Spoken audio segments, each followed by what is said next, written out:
Je me rappelle très bien de mon geste.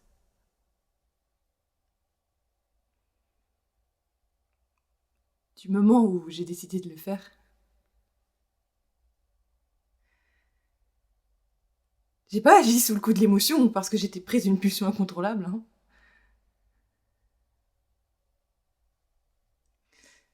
Je me rappelle très bien de m'être dit que c'est pas juste. Que c'est pas juste que ça soit fini comme ça.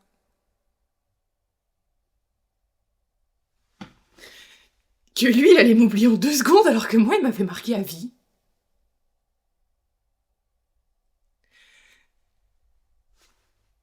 Il y a plus une seconde qui passerait sans que je pense à ce moment.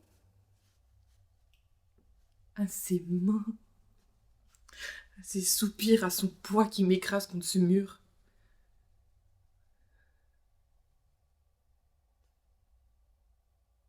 Je pourrais plus marcher dans la rue comme avant. Chaque future interaction sociale que j'aurai sera teintée à jamais de ce que lui m'a fait. Et après, j'ai pensé encore pire. J'ai pensé... À combien d'autres femmes il a fait ça? Et à combien d'autres il va le faire par la suite? On est combien à se dire que c'est pas juste?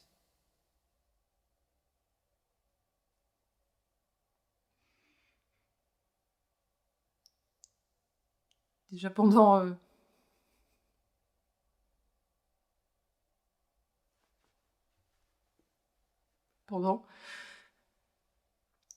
Je me suis rappelé que j'avais lu qu'il fallait que je plante mes ongles. Parce que du coup, c'est des preuves que je pourrais utiliser pour porter plainte. C'est de l'ADN. Mais du coup, je faisais que de me répéter plante tes ongles bien bien profonds et gratte pour récolter le plus de peau possible. Et je me suis aussi rappelé qu'il fallait pas que je me douche. Parce que sinon, je risque d'effacer les preuves. Et que sans elle, j'ai aucune chance que ma plante donne quelque chose.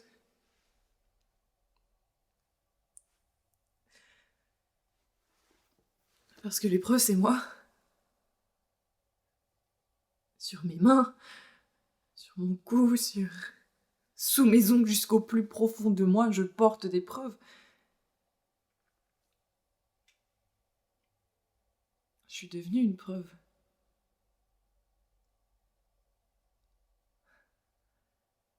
Il m'a regardé droit dans les yeux quand il a fini. Avec un regard de pitié, comme s'il s'excusait. Et là, moi, j'ai pensé aux statistiques qui défilent sur les réseaux. Apparemment, en France, seuls 1% des violeurs sont condamnés. Ça veut dire qu'il a 99% de chances de n'avoir aucune répercussion quelconque pour ce qu'il m'a fait. Et c'est à ce moment-là que j'ai pris ma décision. Tout a été très vite. Quand il s'est retourné, je lui ai pris la tête avec la main et je l'ai éclaté contre le mur. C'était du crépi blanc et des petits bouts sont tombés sous le choc. Et moi, bizarrement, ça m'a fait penser à la neige en hiver. Comme quand j'étais avec ma sœur dans le grenier et qu'on regardait les flocons tomber à travers le Velux.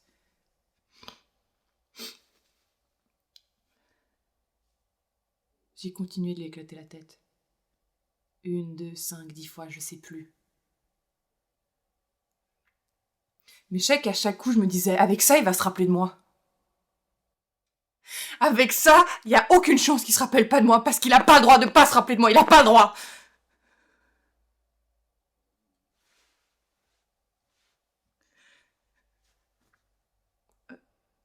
Sauf qu'à un moment donné, j'ai réalisé, il bougeait plus. Je suis partie, j'ai laissé comme ça.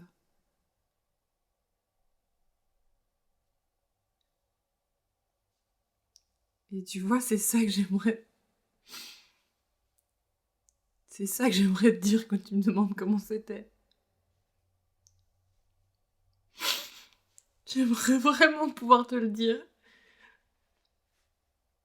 Parce que comme ça, je serais plus toute seule. Sauf que je peux pas. Je peux pas te dire tout ça.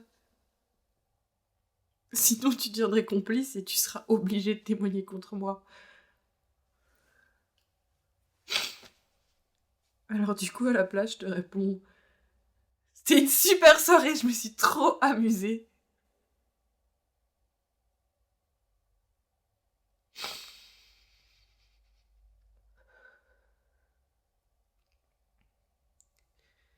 Je m'en rappellerai toute ma vie. Et je le regretterai jamais.